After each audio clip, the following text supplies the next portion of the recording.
యేసుక్రీస్తు నామములో ఈ ఆత్మీయ ఉపవాస ప్రార్థన కూడాలను చేసినటువంటి దేవుని బిడ్డలందరికీ ప్రత్యేకమైన వందనాలు.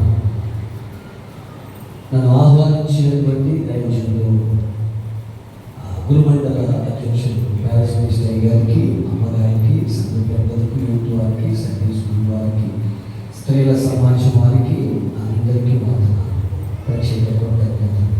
చక్కని సంగీత సహకారం అందిస్తున్న తమ్ముడు ప్రత్యేకమైన వందనాలు. సమయం లేదు కాబట్టి పేరున ప్రతి ఒక్కరికి ప్రత్యేక కృతజ్ఞతలు. దేవుని స్తోత్రం. మంచిది. సమయాన్ని మెయింటైన్ చేస్తాను. ప్రతిపదికలు చదవబడిన భాగాన్ని మనం ఆలోచన చేస్తే ఈ 101వ కీర్తన 6వ చరణాన్ని మనం చూస్తే, నా యొద్ద నివసించున్నట్లు దేశములో నమ్మకస్తులైన వారిని నేను కనిపెట్టుచున్నాను. దావీదు తను రాసుకుంటున్నప్పుడు ఈ మాట రాసుకున్నాడు. ఇది దేవుని మాటగా మనం తీసుకుంటే, దేవుని యొక్క నివసించడానికి మన దగ్గర నమ్మకం ఉండాలి. ఏముండాలండి? నమ్మకం ఉండాలి. కుటుంబంలో నమ్మకం ఉండాలి. సేవలో నమ్మకం ఉండాలి. మనం చేస్తున్న ఉద్యోగాల్లో నమ్మకం ఉండాలి. చాలామంది మొదట్లో నమ్మకం ఉంటారు. ఆ చివరికి వచ్చినప్పటికీ నమ్మకాలు కాస్త అపనమ్మకాలుగా మారిపోయి చింతవందరైపోతున్నది కొన్ని జీవితం. కొన్నిసార్లు దేవుడు వారిని హెచ్చరిస్తున్నా, ఇలాంటి ఈ ఉపవాస కూటాల ద్వారా హెచ్చరిస్తున్నా కూడా మాట వినకుండా ప్రవర్తిస్తూ దేవుని ప్రేమకు దూరం అయిపోతూ ఉంటూ, దేవుని కృపకు దూరం అయిపోతూ ఉంటారు. ఈ ఉపవాస కూటాలు ఎందుకంటే తిరిగి దేవునిలో ఎదగడానికి, మనలో మనము సరి చేసుకోవడానికి, సరిదిద్దుకోవడానికి, దేవుని ప్రేమలో మనం ఎంతగా ఎదుగుతున్నామని ఒక్కసారి పరిశీలన చేసుకోవడానికి. ఆ బిఎస్సి కానీ ఇంటర్మీడియట్ లేకపోతే కెమిస్ట్రీ చదువుతున్నప్పుడు వాళ్ళ కెమికల్స్ని ఆ ఫైనల్ ఎగ్జామ్లో వాళ్ళకు ఒక పౌడర్ ఇస్తారు, ఒక పొడి ఇస్తారు. ఆ పొడిచ్చి దానికి రకరకాల టెస్టులు చేసిన తర్వాత అదేదో వీళ్ళు తెలియజేసి రిపోర్ట్ ఇచ్చారు. వీళ్ళు ఇచ్చిన రిపోర్టును వాళ్ళు ఇచ్చింది ఒకటైతే వాడు పాస్ అవుతారు, లేకపోతే ఫెయిల్ అవుతారు. అలాగే దేవుడు మనకు ఒక జీవితాన్ని ఇచ్చింది. ఈ జీవితానికి ఎలా బ్రతకాలో ఇదిగో ఈ గ్రంథాన్ని మన చేతుల్లో పెట్టారు. బ్రతికేస్తున్నాం అని వెళ్ళిపోతున్నాం అనుకునే చాలా మంది పెద్దలు సామెతలు చెప్తారు, నాలుగు పోసుడు నీరు పోయడాన్ని. అలాగే గాలిగా తిరిగేస్తారు, గాలుడు అంటారు. మనం అలా తిరగడానికి వీల్లేదు. ఎందుకో తెలుసా? దేవుడు మనల్ని రాజులైన యాజక సమూహంగా చేసుకున్నాడు. కాబట్టి దేవుని బిడ్డలుగా నిలబడకపోతే చాలా ఇబ్బందులు ఎదుర్కోవాల్సి వస్తుంది. నమ్మకంగా ఉండాలి. పరిశుద్ధ గ్రంథాన్ని మనం ఓపెన్ చేసి జాగ్రత్తగా కొన్ని విషయాలు ధ్యానం చేస్తే, దేవాతి దేవుడు ఇశ్రాయేలీయులను ఐగుప్తు దేశం నుంచి కానానుకు తీసుకువెళ్ళిన తర్వాత యెహోషువ నాయకత్వంలో కానానుకు చేరుకున్న తర్వాత, యెహోషువ చనిపోయిన తర్వాత ఇశ్రాయేలీయులు వారు లీడర్గా, అంటే దేవుడు కొంతమందిని న్యాయాధిపతులుగా ఏర్పాటు చేశాడు. ఎలా ఏర్పాటు చేశాడు?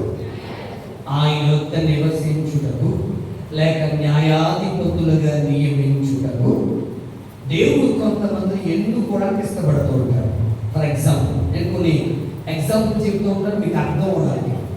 బేసిక్గా 28 సంవత్సరాలు టీచర్గా పనిచేశాను కనుక కొన్ని ఎగ్జాంపుల్ చెప్తూ ఉంటాను, మీకు అర్థం అవడానికి ప్రయత్నించాను. ఫర్ ఎగ్జాంపుల్, ఎంత సంఘం ఉంది, దైవజనులు ఉన్నారు, మనం మళ్ళా కొంత సంఘ పెద్దలను మనం ఏం చేస్తాం? నియమించుకుంటాం. అవునంటారా కాదా? అలాగా ఇశ్రాయేలీయులు యెహోషువ చనిపోయిన తర్వాత వారిని నడిపించడానికి కొంతమందిని న్యాయాధిపతులుగా ఎన్నుకోవడానికి ఇష్టపడినప్పుడు, వారు రాజు లేరు, ఎవరు లేనప్పుడు మొదటిగా కాలేబు అల్లుడైనటువంటి ఒత్నియేలును న్యాయాధిపతిగా ఎన్నుకున్నారు. ఇలా క్రమక్రమంగా ఒకరి తర్వాత ఒకరు వీరికి మంచి మార్గాలు నేర్పిస్తూ బోధిస్తూ వచ్చారు. ఆ తర్వాత దగ్గరికి వచ్చినప్పటికీ ఈ న్యాయాధిపతులు 13వ అధ్యాయం దగ్గరికి వచ్చినప్పటికీ న్యాయాధిపతులందరిలో బలమైన వాడు, న్యాయాధిపతులందరిలో శక్తి కలిగిన వాడు, మంచి జ్ఞానం కలిగిన వాడు, ఫిలిస్తీన్ తుక్కు చేసినవాడు ఎవడంటే సంసోను. ఈయన కథ చిన్నప్పటి నుంచి సంసోను అంటే ఎవడురా, భలే భలే వీరుడు అని పాటలు పాడుకుంటూ క్రైస్తవ జనాంగం ఆయన మెచ్చుకుంటూ వెళ్ళిపోయారు. కానీ అతని జీవితంలో కూడా కొన్ని ఒడిదుడుకులు ఎదురయ్యాయి. అంటే కొన్ని ఎక్కువ పల్లాలు చూసాడు. ఆయన ఎక్కువ పల్లాలు చూడటానికి కారణం ఏమిటి? ఈరోజు మన జీవితంలో కూడా ఆ అప్ అండ్ డౌన్స్ మనం ఫేస్ చేయడానికి ఆ రీజన్స్ ఏంటి అనే విషయాలు మీకు బోధించడానికి ఇష్టపడుతున్నాను. మళ్ళీ చెప్తున్నాను, ఆయన నివసించడానికి ఎవరిని వెతుకుతున్నాడు దేవుడు? అన్న చెప్పండి, నమ్మకస్తులని దేవుడు వెలుగుతున్నాడు. దేవుడి స్తోత్రం. ఈ రాత్రి దేవుడు మనల్ని కూడా ఒక నమ్మకమైన వారుగా తెలుసుకుంటే, ఐడెంటిఫికేషన్ చేస్తే, గుర్తిస్తే నీవు ఆయన యొక్క నివసించేంత గొప్పవాడు అవుతావు. అర్థమైందా? అర్థం కాలేదా? ఇశ్రాయేలు జనాంగం 2 విషయాలు చెప్తాను, నేను పూర్తిగా అన్ని విషయాలు చెప్తాను. ఇశ్రాయేలు జనాంగం న్యాయాధిపతులు చనిపోయిన తర్వాత రాజు కావాలంటే, అప్పుడు వీళ్ళందరూ రాజు కావాలన్నప్పుడు అప్పటికి నమ్మకంగా ఉన్న వ్యక్తి సౌలు. చెప్పండి, ఎవరు? సౌలు. ఫస్ట్ లో సౌలు గారు, నేను ఎంతటి వాడిని, నా గోత్రం ఎంతది, నా వంశం బెన్యామీను గోత్రం కదా, మరి ఇటువంటి అందరి మీద రాజుగా నేను నియమించబడడానికి నాకు యోగ్యత సరిపోదు అన్నంత తగ్గింపు స్వభావాన్ని కలిగిన వాడు ఎవరండి? సౌలు. ఆ తర్వాత ఆయన ఏం చేశాడు మీకు తెలుసు. ఈ 2 విషయాలు బాగా అర్థం చేసుకోవాలి. ఈరోజు మనకిచ్చిన పరిస్థితులను బట్టి, మనకున్న స్థితిగతులను బట్టి, మన ఆత్మీయ స్థితిలో ఇంకా నమ్మకంగా ఉంటున్నామా, పడిపోతున్నామా? నేను దీనికి ఆధారం చేసుకుని ఒక్క విషయాన్ని మీకు చదివించడానికి ఇష్టపడుతున్నాను. న్యాయాధిపతుల గ్రంథం అందరూ తీసుకొని దయచేసి న్యాయాధిపతుల గ్రంథం 16వ అధ్యాయం 20వ వచనం చివరి లైన్ చదివితే సరిపోతుంది. అయితే యెహోవా తనను ఎడబాసెనని అతనికి తెలియదు. నా మాట మీకు అర్థమైంది కదా? ఎవరిని ఎడబాసెనని ఎవరికి తెలియదు? అందరూ చెప్పారు. సంసోనిని దేవుడు ఎడబాసాడట. అందరికి అర్థమవుతుందా? చెప్పాలంటే ఈ సంసోను ఒక ప్రార్థన ద్వారా పుట్టిన వ్యక్తి. బాగా విన్నారు. ఎలా పుట్టిన వ్యక్తి? ఏదో అందరిలా కాదు. వీరి తల్లిదండ్రులు మనోహ భార్య, వీరిద్దరూ కలిసి దేవుని సన్నిధిలో బలంగా ప్రార్థన చేస్తే పుట్టిన వ్యక్తి ఈయన. అంటే ప్రార్థన ద్వారా పుట్టిన వ్యక్తి. చెప్పండి, అందరూ చెప్పండి. ఈరోజు నీ జన్మానికి, నా జన్మానికి ఎవరో ఒకరు ప్రార్థన చేశారు. అయ్యగారు, సంఘ పెద్దలు, విశ్వాసులు కంపల్సరీ ప్రార్థన చేశారు. అండ్ మనందరూ కూడా ఎలా పుట్టామో తెలుసా? ఒక ప్రార్థన ద్వారా భూమి మీదకి వచ్చాం. ఆమేన్. 2 విషయాలు మీరు గమనించడానికి ఇష్టపడండి. ఇతను ప్రార్థన ద్వారా పుట్టాడు. ఇతను పుట్టుకకు ఒక ప్రణాళిక ఉంది, ఒక రీజన్ ఉంది. బైబిల్లో మీరు ఏ భక్తులు తీసుకోండి, ప్రతి వ్యక్తి జన్మానికి ఒక కారణం ఉంది. మోషే ఎందుకు పుట్టావురా అన్నవనుకో, నేను ఐగుప్తు దేశం నుంచి ఇశ్రాయేలీయులను బయటకు తీసుకురావడానికి దేవుడు ఎన్నుకున్నాడు. ఎవరిని? అందరూ చెప్పండి, ఎవరిని? ఒక ఏసేపు పలకరించామనుకోండి, ఏసేపా అంటే ఆ చిన్న వయసులోనే 13 అంటే దేవుడు దర్శించాడు. ఇశ్రాయేలు జనాంగానికి కాదు, ప్రపంచ దేశాలకు ఆహారాన్ని సమృద్ధిగా పంచడానికి ఒక ఏసేపును ఒక సాధనంగా ఏర్పాటు చేయడానికి ఏసేపును భూమి మీద ఏర్పాటు చేశాడు. దేవునికి స్తోత్రం. హల్లెలూయా. ఇలా భక్తులందరూ చదువుకోండి, అన్ని చెప్తా కూర్చుంటే టైం పరిగెడుతుంది. కాబట్టి ఈరోజు ఇక్కడ కూర్చున్న మనకు దేవుడు ఒక ప్రణాళికను కలిగి ఉన్నాడు. ఏం కలిగి ఉన్నాడు? ఒక ప్రణాళికను కలిగి ఉన్నాడు. కాకపోతే కొద్ది కాలం వరకు ఆ ప్రణాళిక ప్రకారం నడిచి ఆ తర్వాత అంతా వచ్చేసిందని చెప్పేసి దేవుణ్ణి విడిచిపెట్టేస్తాను, లేకపోతే దేవుడు మనలను విడిచిపెట్టేటట్లుగా ప్రవర్తిస్తాడు. నా మాట అర్థమైందా? కొంతమంది దేవుడు విడిచిపెట్టేస్తారు, కొంతమంది దేవుడే. ఇక్కడ సంసోనుని ఎవరు ఎడబాసారు? ఎడబాసారు అర్థమైంది, విడిచిపెట్టేస్తున్నారు. కానీ సంసోను తీరు తెలుసా? ఇంకా దేవుడు నాతోనే ఉన్నాడు, ఇంకా దేవుడి ఆత్మ నాతోనే ఉంది, ఇంకా నేను బలంతోనే ఉన్నా, ఇంకా శక్తితోనే ఉన్నా. కాబట్టి ఎప్పుడు కూడా ఏం చేసినా ఆ శక్తి నా మీద దిగిపోతే నేను అద్భుతం చేసేస్తాను అనుకుంటాను. అర్థమైందా? నేను మీకు అర్థం అవడానికి కొన్ని విషయాలు చెప్తాను. చాలా మంది సంఘంలో ప్రార్థనా పనులు ఉంటారు, చక్కని పాటలు పాడే ఉంటారు, చక్కని పరిచర్య చేసేవారు ఉంటారు. వీళ్ళందరూ ఆలోచించారు, దేవుడు నాకు తోడుగా ఉన్నాడు, దేవుని ఆత్మ నాలో పనిచేస్తున్నారు అంటారు. పని చేస్తా ఉంటే నేను రెండు విషయాలు చెప్తాను, నేనేం విమర్శించాను ఎవరిని ఎక్కువగా. పని చేస్తా ఉంటే ఈరోజు చాలా మంది ఆ సినిమా చూస్తున్నారు అంటే ఆత్మ ఏమైనా తెలిసారు, చచ్చి ఊరిపోయి ఉంది. ఫస్ట్ బాప్టిజం తీసుకున్న వెంటనే ఒకసారి సినిమా చూడాలని తలపు పుట్టిందనుకో, ఒక సీరియల్ చూడాలని తలపు పుట్టిందనుకో, లోపల ఉన్న ఆత్మ అది లోపల రక్షణ పొందావు, నువ్వు బాప్టిజం అనుకోవచ్చావు, నువ్వు దేవుని బిడ్డవే, ఇలాంటి పని నువ్వు చెయ్యకూడదని మనస్సాక్షి నిన్ను గద్దిస్తూ ఉంటావు. అవునంటారా కాదంటారా? మమ్మల్ని ఎప్పుడు గద్దించలేదు అంటే మీరు రెండు రకాల మనుషులై ఉండాలి. ఒకటి పరిపూర్ణమైన భక్తులై ఉండాలి, లేకపోతే మొత్తం చర్చని పోయిన వారే నేను రెండింటి ఏదో టికెట్ కోరుతాను. పరిపూర్ణమైన భక్తులయ్యే ఉండాలి, లేకపోతే యశ్వ్రభు ఆఖరి నిమిషంలో దొంగ రక్షింపబడలేదా? చచ్చిపోయే ఒక నిమిషం ముందు తండ్రి నా ఆత్మను చేర్చుకుంటా, నా ఆత్మ తీసుకుపోతాడంటే ఏం తీసుకెళ్తాను. అలా ఆ దొంగకు మాత్రమే ఇవ్వబడినటువంటి అవకాశం. అర్థమైన స్తోత్రం చెప్పండి. హల్లెలూయా. మొదటిసారి పక్కోడి పెన్న ఎత్తుకుపోతున్న బిడ్డకి ఇది మన పెన్న కాదు ఆడి పెన్నే అనిపిస్తారు.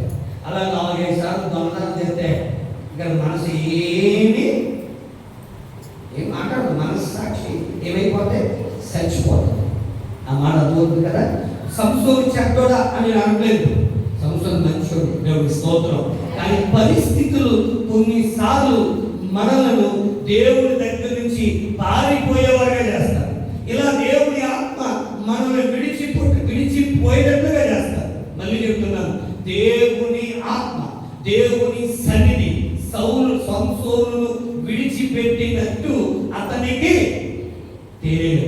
ఇక్కడున్న చాలా మంది భక్తుల జీవితాల్లో దేవుని ఆత్మ మనల్ని విడిచిపెట్టేసిందనే విషయాన్ని మరిచిపోయిన వారు మాత్రమే నేటి సంఘంలో, నేను ముందే చెప్పాను దయచేసి, నేటి సంఘంలో మన సాక్షిని చంపుకుని ఒక త్రాగుబోతుగా, ఒక వ్యభిచారిగా, ఒక పనికి మానవాడిగా ఉంటాడు. వీడెవరు తెలుసా? మళ్ళీ ఆదివారం వచ్చి ప్రభురాత్రి భోజన సంస్కారాలు చూసుకుంటాడు. ఇతనిని దేవుడు పుచ్చని ఎడబాసి. ఇంకొక మాట చెప్పిన, ఇందాక చెప్పిన సౌలు గారు కూడా దేవుడు ఎడబాసాడు. మీరు అర్థమవడానికి ఒక వాక్యాన్ని చదివించడానికి ఇష్టపడుతుంది దయచేసి. మొదటి సమూయేలు గ్రంథం 28వ అధ్యాయం, మొదటి సమూయేలు గ్రంథం 28వ అధ్యాయం 15వ వచనాన్ని చదివితే, నువ్వెందుకు తొందర పెడుతున్నావు? నేను శ్రమల్లో ఉన్నాను. మామూలు శ్రమలో కూడా కాదు, ఎలాంటి శ్రమలో? బహు శ్రమల్లో ఉన్నాను. ఫిలిస్తీయులు నా మీదకి యుద్ధానికి వచ్చారు. ఆ దేవుడు నన్ను ఎడబాసి ప్రవక్త ద్వారానైనను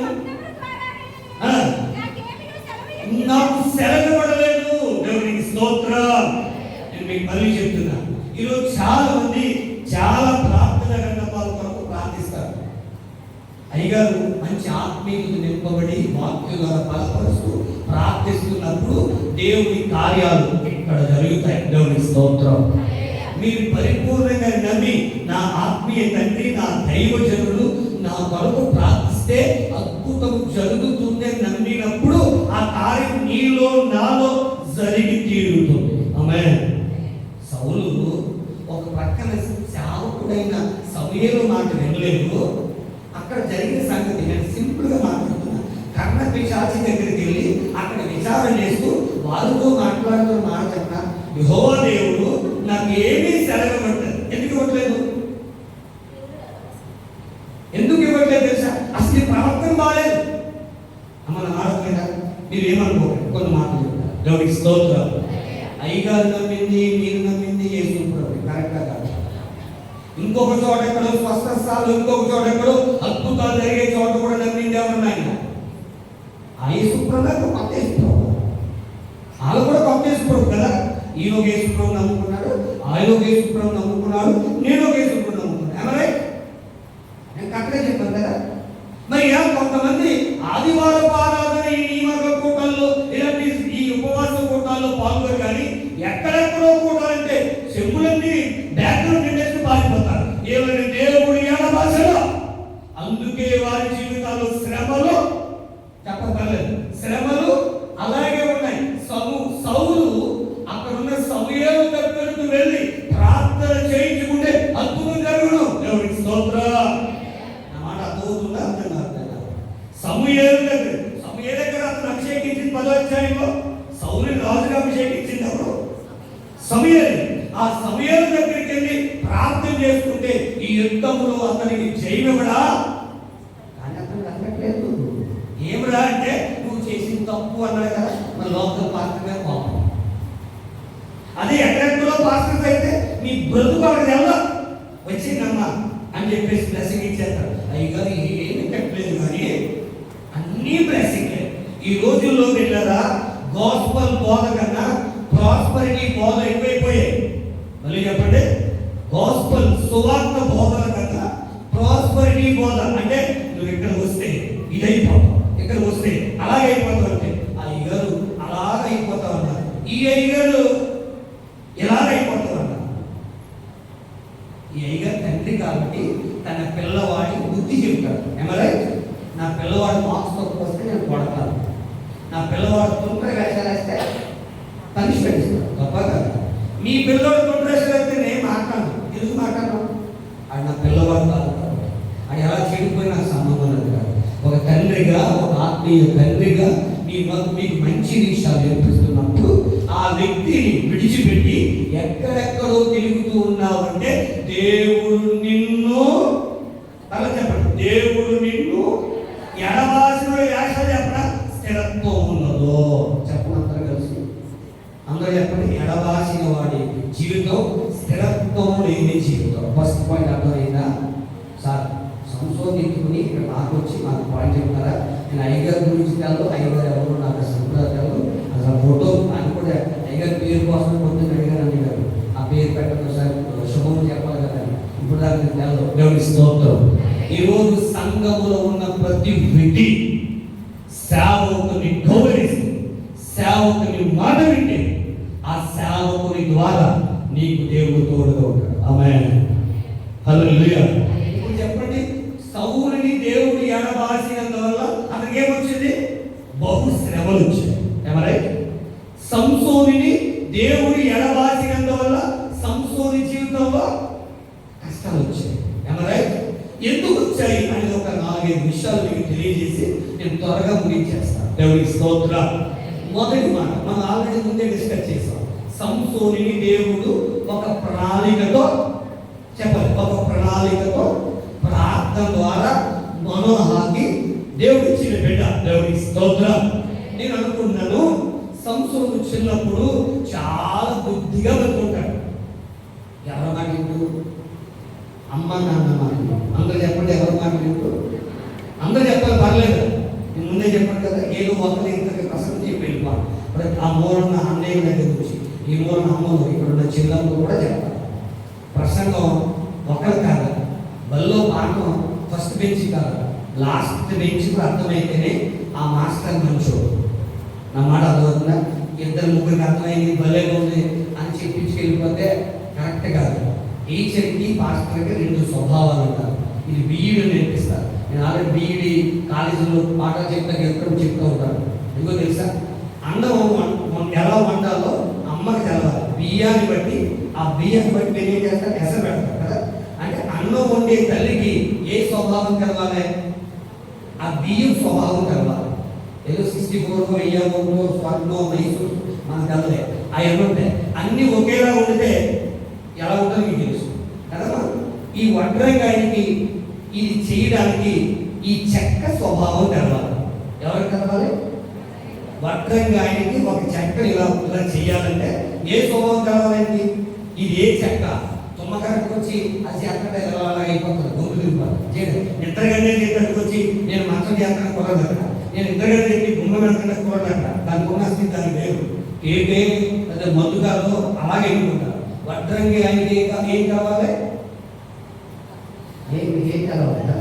చెక్క స్వభావం తెలవాలి. అన్నం ఉండే కలిగే స్వభావం తెలవాలి. బియ్యం స్వభావం. కుమ్మరి వానికి మట్టి స్వభావం. అన్ని మట్టితో కుమ్మ చేయలేదు. మన జాతర ట్రై చేస్తాం, అందుకే మన జాతర. వానికి ఏ మట్టితో ఎలా చేస్తే అర్థమవుతూ తెలుసు కాబట్టి అది చక్కగా మంచి కుమ్మలు చేస్తారు. అవునా కదా? అలాగే పాస్టర్లైనా మాస్టర్లైనా తల్లిదండ్రులమైనా మనందరికీ మన పిల్లల స్వభావం తెలవాలి. ఆ చివరి నుంచి చివరి దాకా అలా ఒకసారి దేవుని స్తోత్రం. అర్థమవుతుంది కదా? నేను అందుకే చెప్తున్నా. ఇప్పుడు సంసోనుడు చిన్నప్పుడు వాళ్ళ అమ్మ నాన్న దేవుని దగ్గర ప్రార్థించారు. ఏమో తెలుసా? మాకు పెట్టించాడు. నేను ఇప్పుడు చెప్పేది 13వ అధ్యాయం దగ్గర నుంచి 16వ అధ్యాయం దాకా ఉంటుంది. నేను ఎక్కువ చదివించిన టైం లేదు కాబట్టి 40 నిమిషాలు ఉంది కాబట్టి త్వరగా చెప్పుకుంటూ వెళ్ళిపోతాను. మీరు వినుకుంటూ వెళ్ళిపోతారు. దేవుని స్తోత్రం. హల్లెలూయా. 13వ అధ్యాయం దగ్గరికి వస్తే న్యాయాధిపతుల గ్రంథం 13వ అధ్యాయము 13వ అధ్యాయము 8వ వచనం చివరి భాగం. దానిని మాకు నేర్పునట్లు, అంటే పుట్టబోవు ఆ బిడ్డకు నేనేమి చెయ్యవలనో దానిని మాకు నేర్పునట్లు దయచేయమని యెహోవాను వేడుకొనగా దేవుడు మనో ఆ ప్రార్థన ఆలకించి ఆ పిల్లవాడిని ఎలా పెంచాలో నేర్పించాడు. దేవుని స్తోత్రం. పేరెంట్స్ కి దేవుడు ఒక మంచి బాడీ ఇచ్చాడు కదా. ఇప్పుడు పిల్లవాడిని అందరూ దగ్గర నుంచి పిల్లవాడికి మంచి బోధ నేర్పించుకుంటూ వచ్చాడు. ఎవరికి? అందరూ చెప్పండి. ఎవరికి? సంసోనుడికి, తన కుమారుడికి. అంటాను, ప్రియ తల్లులు జాగ్రత్తగా ఆలోచించాను. నేను ఎంఎస్సి సైకాలజీ చేశాను. యవనస్తుల మధ్య ఫ్యామిలీస్, భార్య భర్తలకి, లో ఎఫ్ఐ ఫెయిల్ అయిపోయినకి, చచ్చిపోతాను మార్క్స్ రాదు అన్న వారికి నేను కౌన్సిలింగ్ చేస్తాను. ఇక్కడ వైజాగ్ టౌన్ సెంటర్కి వెళ్ళి చేస్తాను. ఓపీ చేస్తున్నాను. దేవుని స్తోత్రం.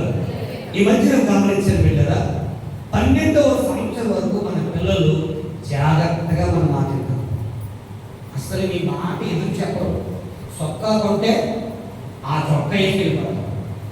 అమ్మాయికి ఏదైనా డ్రెస్ కొంటే ఆ డ్రెస్ వేసి వెళ్ళిపోతాం.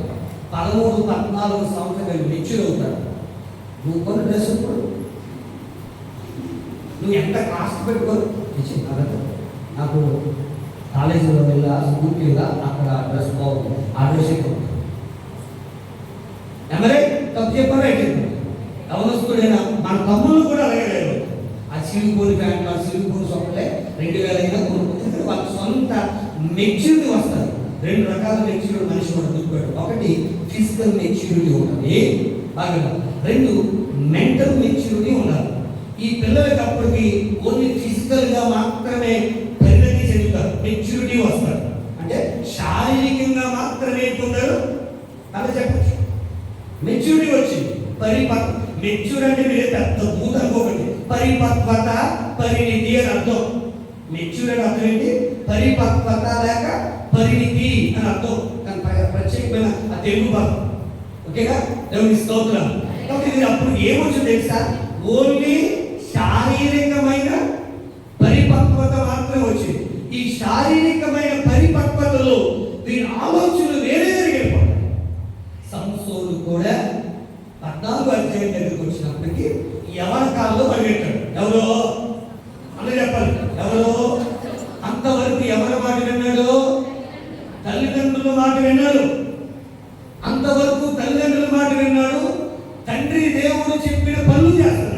స్తోత్రం. హల్లెలూయా.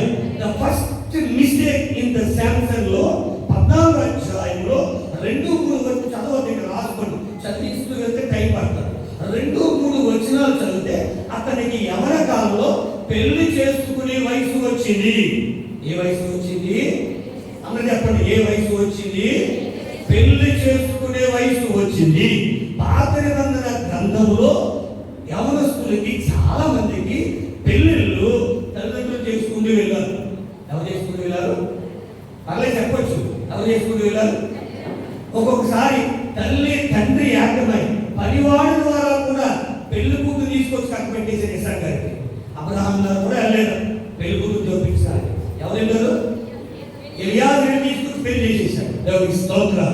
అంటే చెప్పడా, నేను ఒక అంత తమ్ముళ్ళు చెల్లెలు పెళ్లి కాదు, ఒకవేళ లైవ్ అయితే కనుక ఆ యూట్యూబ్ లో పెట్టున్న నా ప్రియ తమ్ముడు చెల్లి, నీ పుట్టిన కారించి నీకు బట్టలు ఇచ్చి నీకు ఉద్యోగం వచ్చేంత వరకు నేను కష్టపడి చదివించి నీకు ఏమేమి కావాలో అన్ని చేసిన అమ్మ నాన్న నీకు యోగ్యుడైన భర్తను యోగ్యురాలైన భార్యను తీసుకురాలేడని ఆలోచించవద్దు.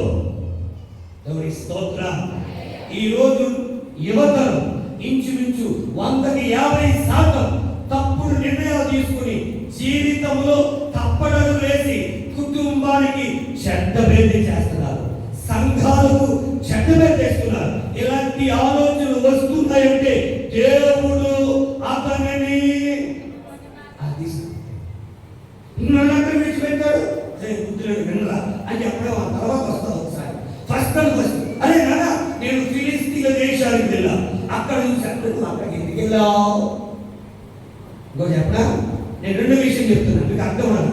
ఫిలిస్తీన్ల దేశంలో మన ఫ్రెండ్ గారికి శాంసంగ్ గారికి 30 మంది ఫ్రెండ్స్ అయ్యారు. ఎంతమంది అయ్యారు? మీరు ఏమైనా చూసారా అంటే నేను బయట చదివిస్తాను. ఒక్క వార్త మీకు చదివి తగ్గిస్తాను. ఆ నెంబర్ కూడా మీకు తెలియజేస్తాను. 11వ వచనం చదవండి. అంటే 14వ అధ్యాయం 11వ వచనం. ఎంతమంది స్నేహితులు ఉన్నారండి? రైట్. గంటలు ఈ రోజుల్లో ఫేస్బుక్ లో నాకు 5,000 మంది ఫ్రెండ్స్, లేకపోతే ఇన్స్టాగ్రామ్ పేరు దాంట్లో నాకు 10,000 మంది ఫ్రెండ్స్. అన్నా తమ్ముడు చెల్లి, ఫేస్బుక్ లోను ఇన్స్టాగ్రామ్ లోను ఫోటో దాంట్లోనూ వేలాది మంది ఫ్రెండ్స్ ఉన్నారు. మంచిదే. నీ ఇంటిలో ఏదైనా అపాయం వస్తే నిన్ను ఆదుకోవడానికి ఒక్క స్నేహితుడు ఉన్నాడా? నా మాట అర్థమైందా? నాకు లైక్ కొట్టారండి అనుకుంటా మనం. నిజంగా చెప్తున్నా, ఈ రోజున యువతరాన్ని నాశనం చేస్తుంది ఫేస్బుక్. పొద్దున్నేసి బయట చదవరు కానీ పొద్దున్నేసి ఫేస్బుక్ ఇన్స్టాగ్రామ్ చూడకుండా ఈరోజు టిఫిన్ కూడా చేయట్లేదు చాలా మంది అవసరం. వీళ్ళందరినీ దేవుడు ఎడబాయడానికి సిద్ధంగా ఉన్నాడు. ఎడబాయకుండా ఉండడానికి అయిపోతారు. హల్లెలూయా, హల్లెలూయా. నా మాటలు అర్థమవుతున్నాయా? మొదటి మాట, సంసోనికి ఎక్కడ స్నేహితులు కనిపించారు తెలుసా? ఇక్కడ ఉన్న స్నేహితులు కాదట, ఫిలిస్తీన్ల దేశంలో ఉన్న సహవాసం తయారైంది. ఫిలిస్తీన్ల దేశంలో ఉన్న స్నేహితులతో ఫ్రెండ్షిప్ చేస్తున్నాడు. అలా ఫ్రెండ్షిప్ చేస్తూ అక్కడ ఉన్న అమ్మాయిని ఎవరు చూసి, daddy okay mummy I want that girl, నాకు అమ్మాయి కావాలి, నేను అమ్మాయిని చేస్తారా లేదా? లేకపోతే వెళ్ళిపోమంటారా? ఈరోజు డ్యామేజ్. ప్రతి సినిమా, నేను విమర్శించే ముందే చెప్పాను కదా, ప్రతి సినిమా తల్లిదండ్రులను ఒక జోకర్లా చూపిస్తుంది. ఏమిగా చెప్తున్నా, ఇలా ఎదురు తిరిగి వెళ్ళిపోతుంటే ఆయన ఒక దేశ జన్మరుడుగా ఉంటాడు, ఒక పనికి మారుగా ఉంటాడు. ఇంత చదువుకునే ఆడబిడ్డ ఆ పనికి మారుంటే ఆ చివర ఫైటింగ్ చేసేసే ఈ తల్లిదండ్రులు ఆఖరి తప్పైపోయిందని వచ్చి ఆ పనికి మారు తీసుకెళ్ళి చేయాలి. ఇది అలా చేస్తే ఈ కొనగారంతా అబ్బా మా ఓడి చూసావా అని సొక్కాయి కదా. ఈ ఆడబిడ్డలు అలాగే జాగ్రత్త. నా ప్రియ బిడ్డలారా ఆలోచించండి. దేవుడు మిమ్మల్ని ఎడబాయకుండానే దేవుడి భయభక్తులు కలగండి. హల్లెలూయా. దేవుడికి కావలసింది నమ్మకస్తులు.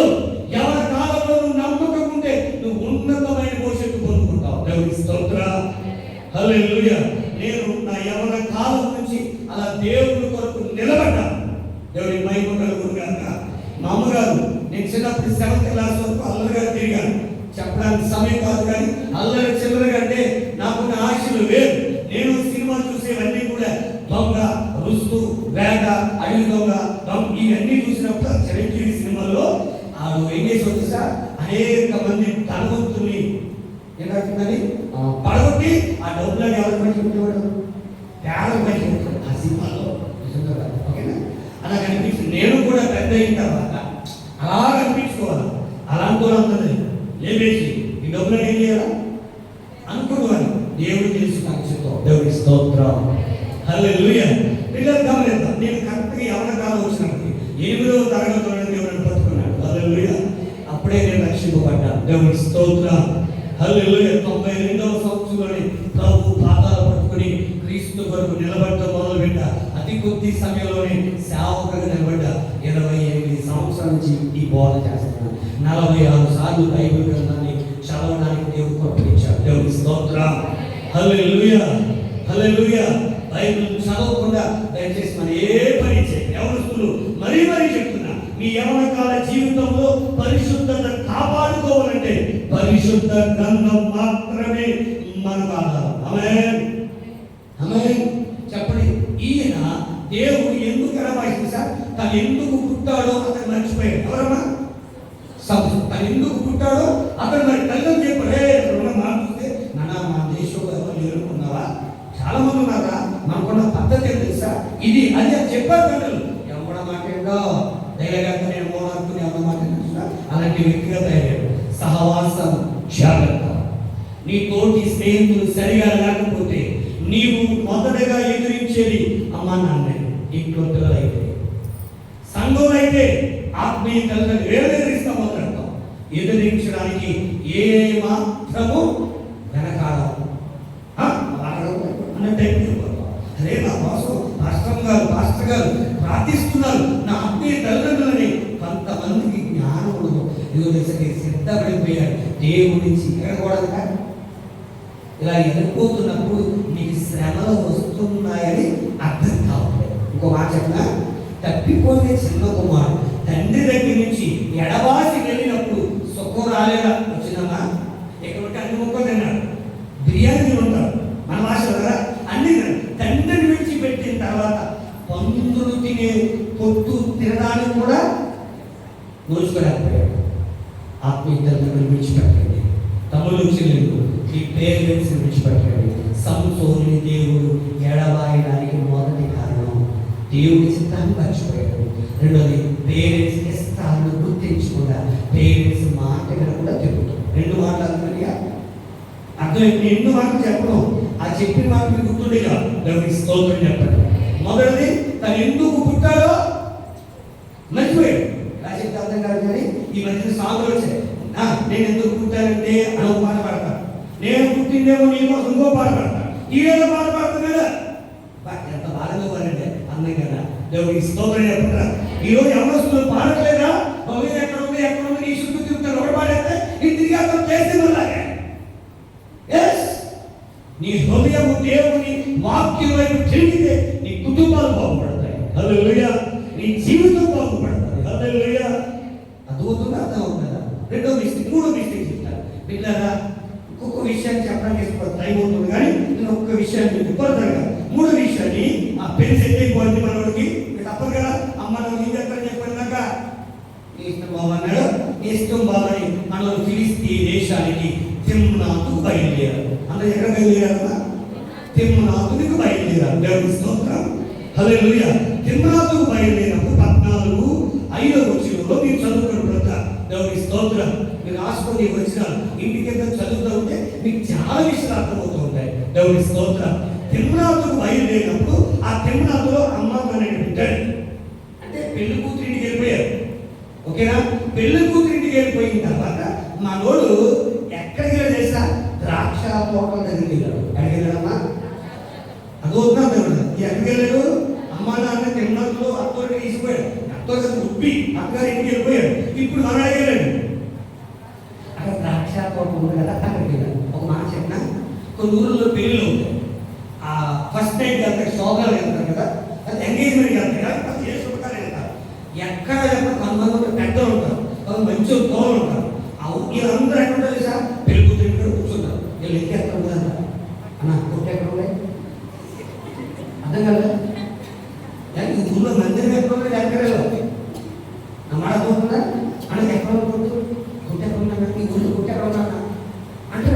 దేవుని స్తోత్రం. ఒకసారి నేను అడిగితే అక్కడ ముందు పెట్టాలంటే మిట్టిగా జీవించకూడదు అక్కడ తిట్టేసుకోండి మొత్తం. అదేమన్నాడు? మందు కొట్టేస్తాను, ముందు దగ్గర అన్నాడు. మందులంటే ఏమనుకోవచ్చు మనం? Medical shop. నాకు తెలిసిన ముందే ఉంటున్నాడు. అలా చెప్పని చెప్పాను నేను కూడా. అదోనా ఈరోజు చూడండి, ఎంత మిమ్మల్ని చెప్తున్నా. సంసోను ఒక న్యాయాధిపతి. చెప్పచ్చా? న్యాయాధిపతి పదమూడు న్యాయాధిపతి చెప్పచ్చా? చెప్పకూడదా అని చూసాను నేను. సంసోను ఎవరు చెప్పండి కదా? సంసోను ఎవరు? లైవ్ లో చూస్తున్న వాళ్ళు చెప్తున్నా. ఈరోజు చాలా చోట్ల, ఎక్కడ కాదు దయచేసి, చాలా చోట్ల సంఘములు న్యాయాధిపతులుగా ఉండాలి పెద్దలైన వారు. వీళ్ళు కూడా సంసోను లాగా ఆ ప్రధాన కార్యక్రమం అయిపోయిన తర్వాత గబగబాతో తిరుగుతూ వెళ్ళిపోతున్నారు. వీళ్ళు ఎలాగ వెళ్ళిపోతున్నాడు? అక్కడికే. సంసోను ఎక్కడికి వెళ్తున్నాడు? ఎక్కడికి వెళ్తున్నాడు? ద్రాక్ష. నువ్వు చెప్పడా? లేవి కాండ గ్రంథం ప్రకారం మీరు చదువుకోవడం దయచేసి క్వశ్చన్ చెప్తాను. 5వ అధ్యాయం 2వ వచనం, 11వ అధ్యాయం 35వ వచనం, 7వ అధ్యాయం 19, 21వ వచనం. రాసుకోమని చెప్తున్నా. 5వ అధ్యాయం 2వ వచనం లేవి కాండం. 11వ అధ్యాయం 35వ వచనం. లేవి కాండం 7వ అధ్యాయం 19, 21వ వచనం చదివితే అపవిత్రమైన దాన్ని, ద్రాక్షరసమే కానీ ఏది కూడా తాగడం తర్వాత అసలు ముట్టుకోవద్దన్నాడు దేవుడు. ఏం చేయమంటారు? అపవిత్రమైన తాగడం తర్వాత ఏం చేద్దన్నాడు? మీరు ఎవరు బాగుంచిందా ఏంటి? మీరు ఎవరు ఏమంటారు కాదా? దేవుని స్తోత్రం. నేను ఎప్పుడు ఎక్కువగా రాలేదు, ఊరు కంగారు పడుతున్నాను. దేవుని స్తోత్రం. నేను ఎవరిని చూడను కూడా. అలా వస్తాను, అమ్మని వెళ్తాను, వెళ్ళిపోతున్నాను. ఓకేనా? వచ్చిదే తక్కువ. నేను ఎక్కువ రాకుండా ఈరోజు పగలు తాటిపాకు రాజు దగ్గర వాకింగ్ చెప్పా. మళ్ళీ బయలుదేరుకున్నప్పటికీ మా చర్చిలో అక్కడే పోగమంట వాళ్ళు వచ్చాయి కదా, కేక్ కట్ అయ్యి రాకుండా కూర్చున్నారు. లేట్ అవ్వడం కాదు అదే, ఆ కేక్ కట్ చేసి ప్రార్థన చేసి మళ్ళీ బయటకు కూడా వచ్చాను. ఇలా తిరుగుతూ ఉంటాను. కాబట్టి మళ్ళా రాము. మీరు ఎక్కడ నాకు కొనుగోలు దగ్గర కనబడరు, సినిమా హాల్ దగ్గర కనబడరు. ఎందుకు? నేను అక్కడ కనబడ కాదు. ఒక ఆయన చాలా చేసి చేశాను మీకు అన్యుడు. ఒక ఆయన చాలా చేశాడు. చెప్పుడు మనకు చాలా ఇష్టం వస్తాయి. చాలా భయంకరంగా సార్ పెద్ద అయిమాట మనోడు కాదు. ఈ క్రైస్తవుని నిరూపిస్తారు. ఒక సినిమా థియేటర్ దగ్గర 300 టికెట్లు అంటే ఇంచు 150 టికెట్లు మీ క్రైస్తవులు అందుకో. మీ క్రైస్తవ ఎవరు వస్తున్నారని చెప్పండి. చాలా చేశారు. ఏం చేస్తాం? రోజు రావడం మీరు ఆలోచించండి. మన బిడ్డలు ఎక్కడ ఉన్నారో ఆలోచించండి. చెప్పండి, సంస్థలు ఎక్కడ ఉండాలి? ఫంక్షన్ ఎక్కడ జరిగితే వీళ్ళు కూడా ఎక్కడ ఉండాలి చెప్పండి రా. అక్కడ తిన్నాక అత్తగారి ఉండాలి. అవునంటే కాదంట. ఎక్కడికి వెళ్ళిపోయాడు?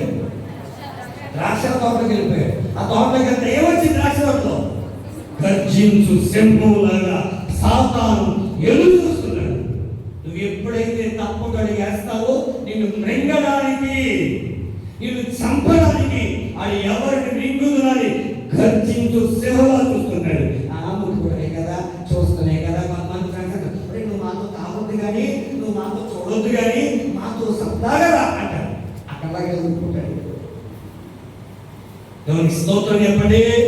హల్లెలూయా. మూడో విషయం అర్థమైందా? అర్థం కాదు కదా. ఎక్కడ ఉండాలో అక్కడ లేడు. మూడో పాట అర్థమైందా? మొదటి పాట ఏంటి? అక్కడ ఎందుకు పుట్టాడో మర్చిపోయాడు. ఫస్ట్. రెండోది పనికిమాల చెత్తగా అంతా తెచ్చుకుని సంక్షిప్త చేస్తున్నాడు. మూడోది తండ్రి చిత్తాన్ని, తల్లిదండ్రుల మాట రెండో మానేశాడు. తల్లిదండ్రుల మాట వినకపోతే లోకాలు వచ్చి కళ్ళు పీకిపోతాయి. తమ్ముళ్ళు చెల్లులు జాగ్రత్త. ఇవి కళ్ళు కూడా పీకేశారు. జాగ్రత్త. కొంతమంది అనుకుంటారు నా తల్లి నాయనమ్మ అనుకుంటారు. తర్వాత చెప్తారు ఫ్యూచర్ నీ చేతుల్లో లేదు. దేవునికి స్తోత్రం చెప్పండి. ఫ్యూచర్ దేవుని చేతిలో. హల్లెలూయా, హల్లెలూయా. ఒక కొటేషన్ చెప్తాను వేరే జాగ్రత్తగా. Past is waste paper. Past ఏంట్రా? Waste paper. రాసుకుంటారా? ఏం చేస్తాం? పడేస్తాం. Present is newspaper. కొత్త న్యూస్ పేపర్ ఏం చేస్తారు? టెన్షన్ ఈయన చూస్తాం. Present is newspaper. Future is question paper. Future ఏంటి? Question paper. పబ్లిక్ ఈ పేపర్ ఏమంటుంది నీకు తెలుస్తుందా? తెలదు. మన క్వశ్చన్ పెడితే ఏం జరిగిందో నీకు తెలదు. ఓకేనా? Life is answer paper. జీవితం ఏంటి? ఆన్సర్. Presenting carefully. ఎలా చేయాలి? మనం జాగ్రత్తగా ప్రజెంట్ చేయాలి. లేకపోతే ఫెయిల్ అయిపోతాం. అర్థమైన స్తోత్రం చెప్పండి. చక్కగా ఉంటావా అమ్మా? చక్క మంది భక్తులు జీవితం తెలకాయలు అట్లా కదా. మన ఆయన పాటలు పడుతుంది కంగారు పెట్టడం. ఓకేనా? దేవుని స్తోత్రం చెప్తున్నా. ఆ తెల్ల కాగితంలో ఎంత మచ్చ వస్తే అంతా తెలిపే అందరూ చూడరు. నీ జీవితం ఆ మంచినే చూస్తారు, అది లేకుండా కాపాడు. హల్లెలూయా. అర్థమైందా? అర్థం కాలేదా? 4వ పాయింట్ చెప్పండి. ఫంక్షన్ జరుగుతుంటే మనం ఎక్కడుందా ఏం దాచుకొచ్చుంది? కొంతమంది ఆయా చోట్లకి వెళ్ళి తాగేసిన తర్వాత అది గొడవ అయిపోతుంది. అక్కడ గొడవ అయిందా, అది చాలా బెస్ట్ ఫ్రెండ్, ఆడుతూ గొడవ అయిపోయింది. అది మొహం చూడాలంటేనే అప్పుడు వస్తుంది. దాన్ని బట్టి రిపెండెన్స్ పశ్చాత్తాపం రాకుండానే సరి చేయబడతాం. దేవుని స్తోత్రం చెప్తున్నా. 3వ విషయం, ఇంకా మీరు దీన్ని ధ్యానించండి. ఎందుకు తెలుసా? దానికి నెక్స్ట్ పాయింట్ కదా. దేవుని స్తోత్రం. ఆ తర్వాత విందు చేస్తూ మొదలు వారి ఆచారం. ఎవరి ఆచారం? ఫిలిస్తీన్ల ఆచారం ప్రకారం ఫ్రెండ్స్ ఏమి ఇవ్వాలంట? పార్టీ ఇవ్వాలి. ఏమివ్వాలి? పార్టీ. ఎవరి మర్యాద చెప్పు, ఎవరి మర్యాద?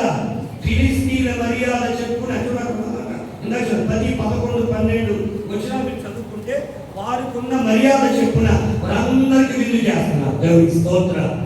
మన పెళ్లిలో మనకు మర్యాద ఎక్కువైపోయాయి.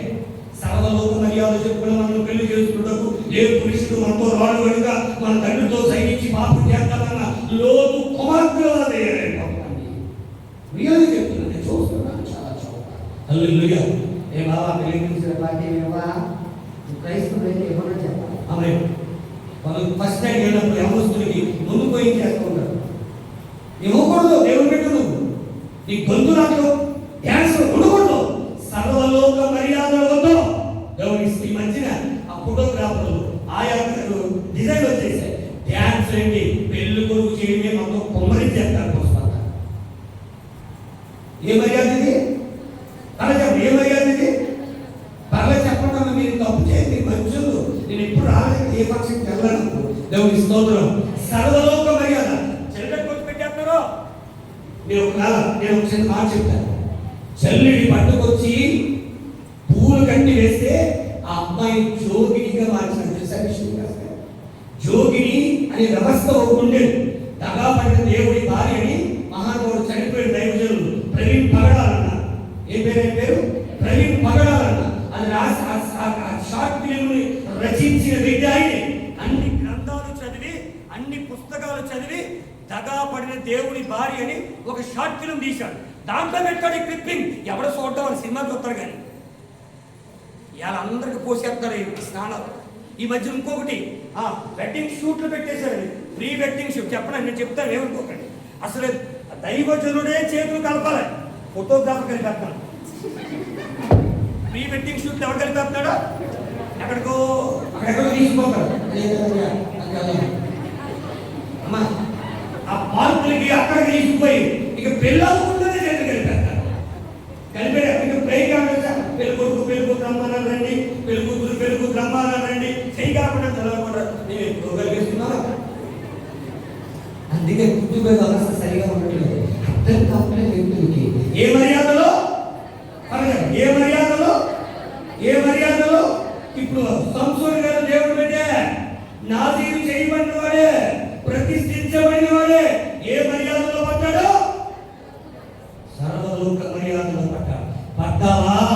చెప్పండి. దేవుని అభిషేకం, దేవుని ఆత్మ, దేవుని సన్నిధి నిన్ను విడిచిపెట్టేస్తాను. హల్లెలూయా. నా మాట అర్థమయ్యా? ఏ మర్యాదలో పడ్డాడు? నీకు ఏ మర్యాద కావాలి? అయ్యగారు ఏం చెప్తే అంతే, ఎదురు చెప్పండి. అక్కడ కూర్చోమంటే కూర్చోనంటే. దేవుని స్తోత్రం. ఈ మధ్య ఇంకో కొత్త వీడియో చూసా. నిజమే, మా చర్చిలో వీడియోగ్రాఫర్లు చాలా మంది ఉండేవారు. ఓకేనా? అది పట్టుకొని చూసేవారు. ఇప్పుడు కొత్తగా వచ్చింది చెప్పండి, పెళ్లి కూతుర్ని పెళ్లి కూడా పట్ట కూర్చుని నవ్వు అక్కడ యుద్ధం చేసుకుంటారు. ఎందుకంటే సిగ్గు మరొకటి లేదా?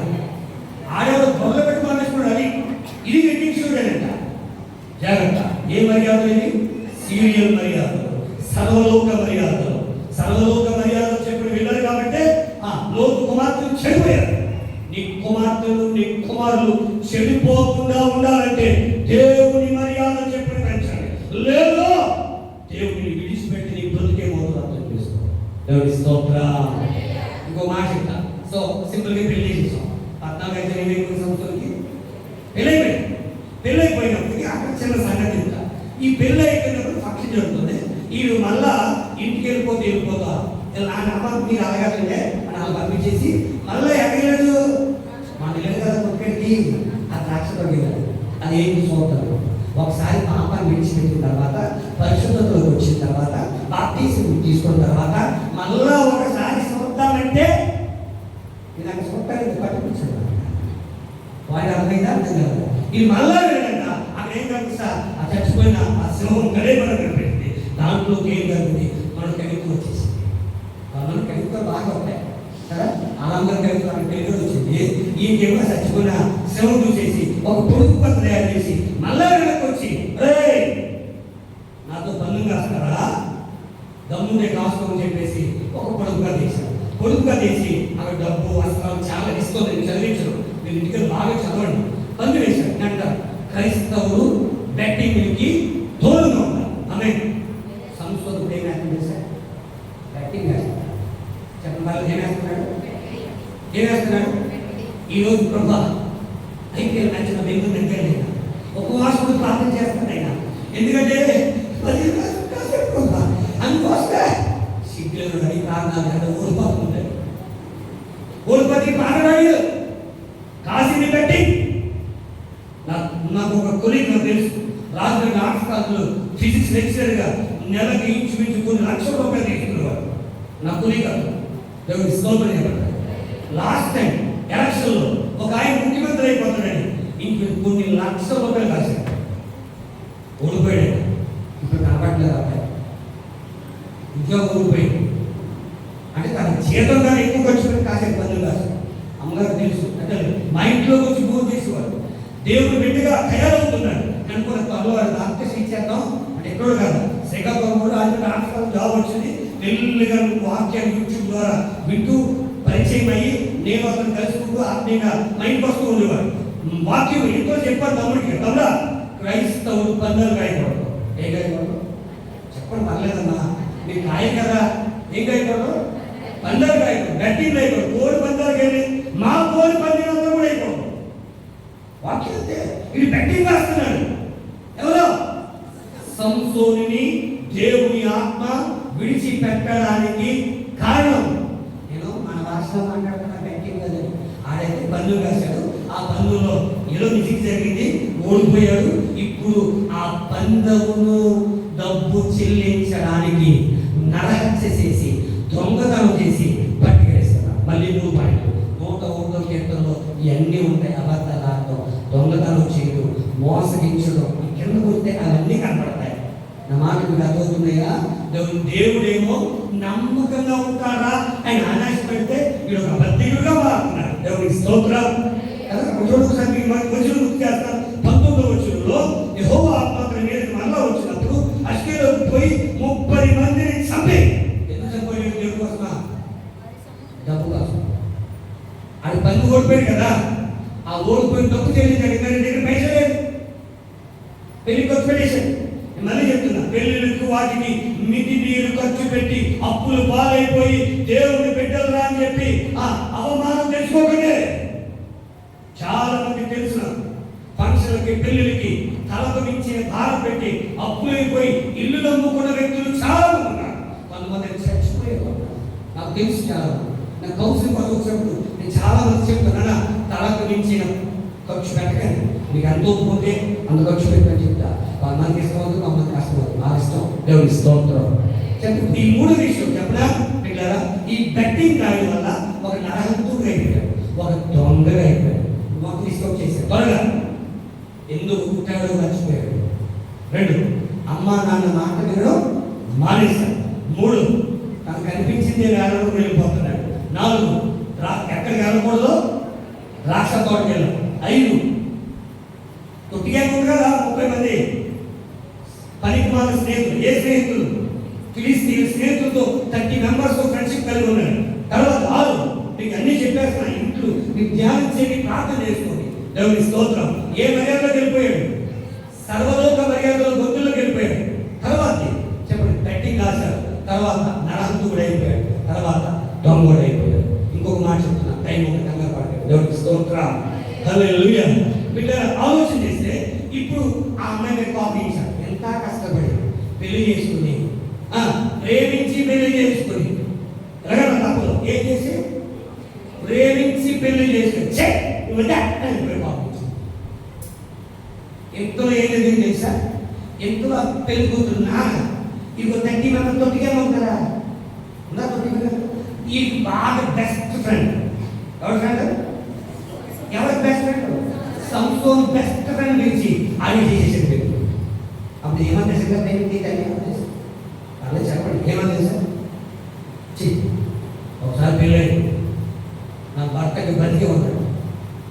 చెప్పాలి పర్లేదు, నా భర్త ఇంకా వస్తాడు, నేను 4 కోసం చూస్తానని చెప్తాను. నిజంగా వేయించింది అయితే తప్పన్నా తప్పన్నా తప్పన్నా ఈ నిజంగా ఫ్రెండ్ అయితే ఎవరు నిజంగా ఫ్రెండ్ అయితే చేసుకున్నావు నిజంగా సంస్థలే ఆయన ఫ్రెండ్ అది నాకు ఎంత ఖర్చు పెట్టాడు అని చెప్పాలి. ఈ రోజున తమ్ముళ్ళు చెల్లెలు జాగ్రత్త.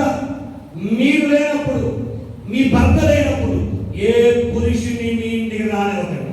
హల్లెలూయా. ఏ చెల్లిని మీ ఇంటికి రానివ్వకండి. కాలం బాలేదు, పరిస్థితులు అనుమానమేమని అనుకోకండి.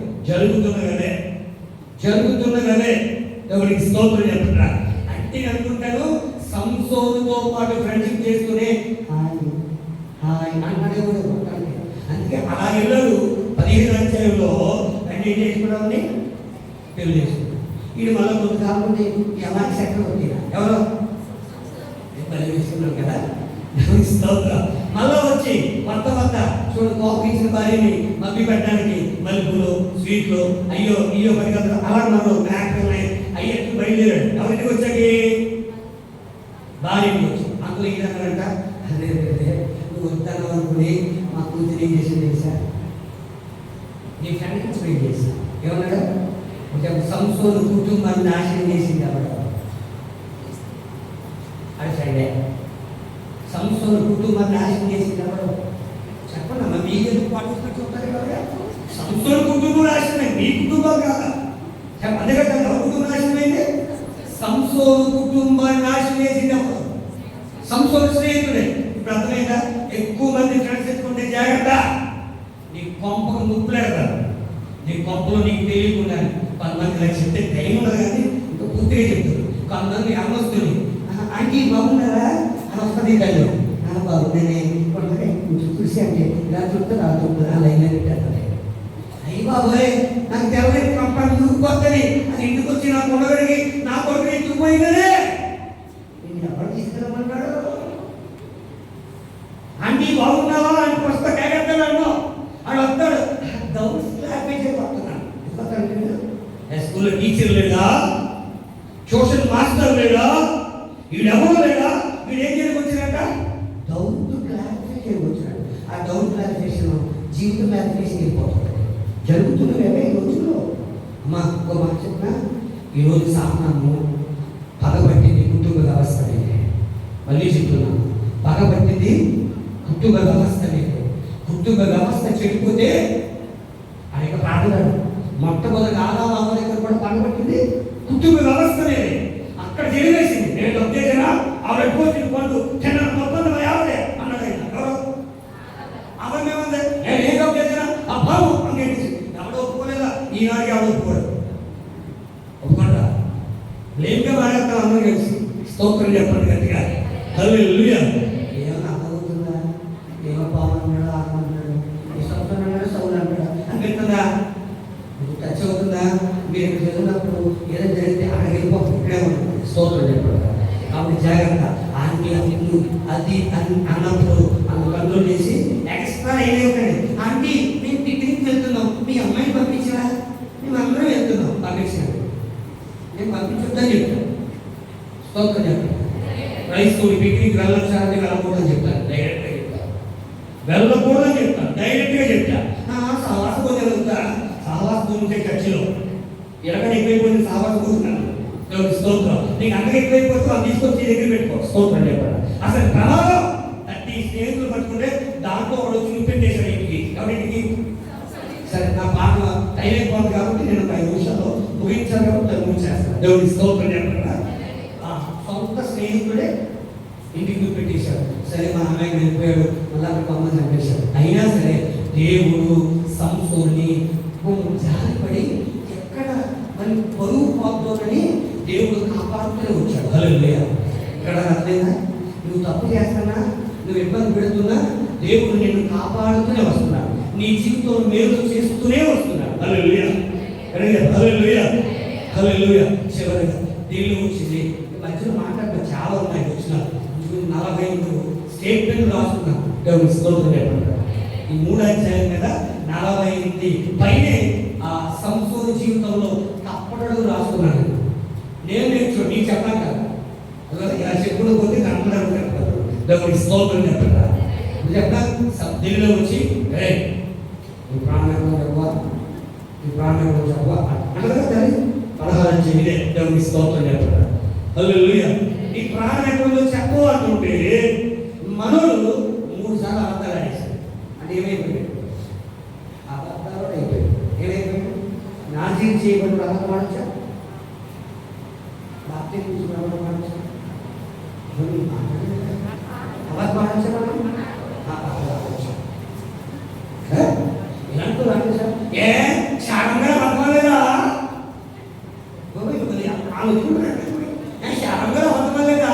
ఇంకొకటి అబద్ధమా లేదా? నేను అబద్ధమాటో చేసిందో అంటే అబద్ధమాటగా చాలా చెప్పాలంట. ఎప్పుడైనా చెప్తాను బ్రతులు. దేవుని స్తోత్రం. హల్లెలూయా. అబ్రహాము శారాలు అబద్ధం ఆడడం వల్ల భయంకరమైన పరిశ్రమలు వచ్చాయి. చాలా ఇబ్బంది. ఇప్పటికీ ఆ ఇజ్రాయెల్ దేశంలో ఆ పరిస్థితులు ఇప్పటికీ బాధపడతారు. నిజంగా చెప్తున్నా, హిస్టరీ టచ్ చేస్తే అర్థమవుతారు. దేవుని స్తోత్రం చెప్తారు. ఇప్పుడు మాట చెప్తాను మీకు అర్థం అవడానికి. వచ్చిన చదివించడం చూపిస్తాను. దేవుని స్తోత్రం. హల్లెలూయా. 16 వచ్చిన ఇంకా చదువుకోండి. దేవుని స్తోత్రం. 16 అధ్యాయము 16. అక్కడ ప్రాణం విసికి చాలా గోలేదు. ఏం చేయలేదు? నీ ప్రాణం విసితే ఏం చేయాలి? ప్రార్థన చేస్తున్నాడు. ఈ ఎదగాసేసయ్యా ఇప్పటికే గుర్తు వచ్చేసింది. బాబా ప్రార్థన చేస్తాను ఎప్పుడే బాగుండు అంటే ఏం రావడం తెలుసా? ప్రార్థన రావట్లేదు. చచ్చిపోతాను. ఎందుకు వచ్చింది చెప్తారు? సత్యయ్య పడవలేదు. ఏ పడలేదు? సస్తే అసలు గొడవ అక్కడే. హల్లెలూయా. నీ ప్రాణాన్ని నువ్వు తీసుకుంటే ప్రభు పిలవకుండా నువ్వు పోతే డైరెక్ట్ నాటకాలు పోతావు. ఈరోజు భర్త సరిగా చూడలేదను, పిల్లలు పరీక్షల్లో పాస్ అవ్వలేదను, జీవితంలో ఉద్యోగం రాలేదను భయంకరంగా తమ ప్రాణాలు తీసుకున్నారు. బిడ్డ నీకు మంచి భవిష్యత్తు ఉంది. ప్రాణం తీసుకు చచ్చిపోకండి. ప్రభు దగ్గర యేసయ్య సంసోనులాగా నేను చాలా తప్పులు చేశాను, కన్నీటితో అడుగుతున్నాను. ఇప్పుడైనా మీరు ఉపవాసం ఉండి దుఃఖిస్తూ మనపూర్వకంగా ఆయన దొరికింది. హల్లెలూయా. సంసోను చివరిలోకి వచ్చాడు. నేను ముగిస్తున్నాను కదా, చివరికి వచ్చాడు. ఇప్పుడు మాట్లాడుతున్నాడు. ప్రాణం తీసి చచ్చిపోదామనుకున్నాడు. మాట్లాడుతున్నాను. ప్రాణం తీసుకు చెప్పనా? నీ ప్రాణం తీసుకుంటే నువ్వు దేవుడి సహవాసం లేకపోతే, ఆత్మీయ తల్లిదండ్రులతో కలిసి లేకపోతే నీ జీవితం మీద వచ్చేది తెలుసా? నీ బాధ చెప్పుకోవడానికి మనుషులు ఇప్పుడు దాకా కొంతమంది అని చెప్పారు కదా. మీ రిలేషన్షిప్ ఎప్పుడు పర్మనెంట్ కాదు. గుర్తుపెట్టుకోండి. ఏ ఇద్దరు స్త్రీ రిలేషన్ పర్మనెంట్ కాదు. ఈ రోజు మీరు దోస్తులా కలిసి చెప్పేసుకుంటే రేపు పొద్దున ఒక 5 సంవత్సరాల తర్వాత ఏదో నిప్పో ఏదో అనుమానం వచ్చి మీ ఇద్దరి మధ్య గొడవ అవుతారు. ఈ గొడవలో అప్పుడు చెప్పి అని చెప్పారు. నీ పొద్దున జల్లంటే అంటారు, నీ పొద్దున జల్లా అంటారు. ఇద్దరు పొద్దున చేశారు. ఇప్పుడు దాకా క్లోజ్ దగ్గరలో ఉంది. ఇప్పుడు దాకా క్లోజ్ దగ్గరలో ఉంది. ఇప్పుడు ఓపెన్ అయిపోయింది. బ్రతుకంతా సాగి ఎత్తరైపోయాయి. తప్పంటారు కదా. దేవుని స్తోత్రం. హల్లెలూయా. ఇప్పుడు ఏమైనా తన బతుకంతా అదైపోయాక ఇంకెందుకు నా బతుకు చస్తే సంసోను జీవితం పిల్లలు ధ్యానించిపోయింది. తప్పనగా దొంగనైపోయా, వ్యభిచారమైపోయా, తర్వాత నరహంతకుడైపోయా, అబద్ధికుడైపోయా. నేను ఎందుకు పుట్టానో నాకు అర్థం కాకపోయింది. ఇప్పుడు సత్తే ఆ చేతుల్లో పడిపోయి శత్రువు చేతుల్లో వెళ్తే నన్ను చాలా భయపెడతాడు, బాధపడతాడు. ఇక చచ్చిపోతాడే. ప్రాణం విసికి చావు టైం నేను ముగిస్తున్నాను. చివరిగా ఒక చిన్న ప్రార్థన. ఏదో తెలుసా? ప్రభువా, నేను నీ కొరకే పుట్టాను, నీ కొరకే పెరగాలి, అవసరమైతే నీ కోసం చచ్చిపోవాలి. ఆమె చెప్పకుండా కలిసి చదువుతున్నాను మీరు? అది చెప్పండి ఎవరు నిజం చెప్పకపోయినా అక్కడ చెప్పండి ఎవరి కోసం చదువుతున్నారు మీరు? ఎవరి కోసం జీవిస్తున్నారు?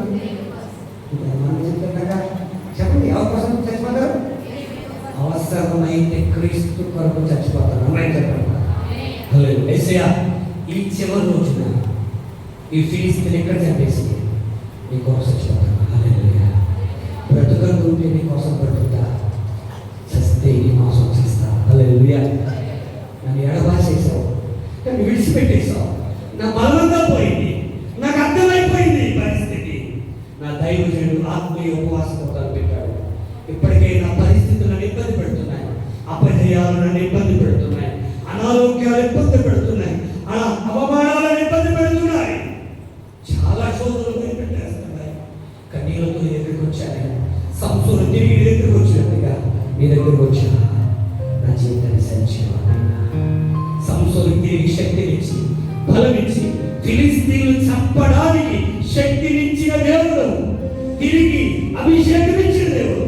ఈ ఉపవాస కోటాల ద్వారా నేను ఏదైతే కోల్పోయానో తిరిగి నేను ఈరోజు పొందుకోవాలి. తిరిగి నేను పొందుకునే ఇంటికి వెళ్ళాలి. హల్లెలూయా. సంసోను కథంట మన కథ చెప్పడం కాదు. దేవుని స్తోత్రం. సంసోను ఆ పాయింట్స్ లో పడిపోయాడు. కొన్ని పాయింట్స్ లో చెప్పా, నువ్వు ఎక్కడ పడిపోయావో ఒక్కసారి ఆలోచించు. ఆలోచన నేను తీసుకున్నాను. కళ్ళు మూసుకుంటే చిన్న ప్రార్థన చేస్తాను. అందరూ కళ్ళు మూసుకున్నాను. బిడ్డరా దేవునితో మాట్లాడాడు కదా, నువ్వు ఎందుకుంటావు? నీకు అర్థం కాకుండా పోయిందేమో. వీళ్ళంటే మోకరించడానికి ప్రయత్నించండి. ప్రభు దగ్గర మోకరించడం తప్పు కాదు. ఒక్క నిమిషం ఆలోచించు. నువ్వు మర్చిపోయావు, ఎందుకు పుట్టావో మర్చిపోయావు. అందుకే నీ జీవితంలో ఇబ్బంది. నువ్వు ఏం చేస్తున్నావు? మీ అమ్మగారు నాన్న మాట, ఆత్మీయ తల్లిదండ్రులు దైవజనుల మాట ఎంతో మానేసి నీకు ఆలోచన వచ్చిందని ఏదేదో చేసేస్తున్నావు. నీ స్నేహితుల మాట వింటున్నావు. ఎక్కడ ఉండాలో అక్కడ ఉండగా ఎక్కడెక్కడో తిరుగుతున్నావు. అబద్ధ కోరులైపోయావు. నరహత్య చేస్తున్నావు, దొంగగా కాస్తున్నావు, బెట్టింగ్ కాస్తున్నావు. దేవుని బిడ్డ ఆలోచిస్తున్నావు. నమ్మకస్తుల కోసం దేవుడు చూస్తుంటే నమ్మకంగా ఉండవలసిన నీవు ఒక అబద్ధికుడిగా మారిపోతున్నావు కదా. తమ్ముడా, చెల్లి, అమ్మ, నాన్న, దేవుడు నీతోనే మాట్లాడుతున్నాడు. నాన్న, ఈ రోజు ఉపవాసం కూడా ఎందుకో తెలుసా? నువ్వు కోల్పోయిన జీవితాన్ని తిరిగి పొందుకోవడానికే. ప్రాణవిసికి చావడానికి కాదు. నీ సమస్యలకు పరిష్కారం చావు కాదు. ఈ ఉపవాస ప్రార్థనలో నోరు తెరిచి ప్రార్థించడమే. ప్రార్థిస్తావా? ప్రార్థిస్తావానన్నా? ప్రార్థిస్తావానన్నా? ఒక్క నిమిషం ఆలోచించు. దేవుడు ఇంత దర్శిస్తుండగా నువ్వు చివరి మాట, ప్రభా నన్ను బలపరచుడైనా. నేను పుట్టింది ఫిలిస్తీన్లు చంపడానికి కదా, చంపడానికి రెడీ అవుతున్నా. ఈ పోరాటంలో నేను చచ్చిపోయిన పర్లేదు, కానీ నా మహిమ చచ్చిపోతాను. నా బ్రతుకులో నేను ఏమైనా పర్లేదు, చావైనా బ్రతుకైనా నీకోసమే అని చెప్పగలిగితే దేవుడు దీన్ని ఇష్టపడుతున్నాను. తీర్మానించుకోవడం చేసి నిర్ణయం తీసుకోవడం చేసి ఒక్క నేను తీర్మానం చేసుకోవడం చేసి దైవజనులు ప్రార్థన చేస్తాను.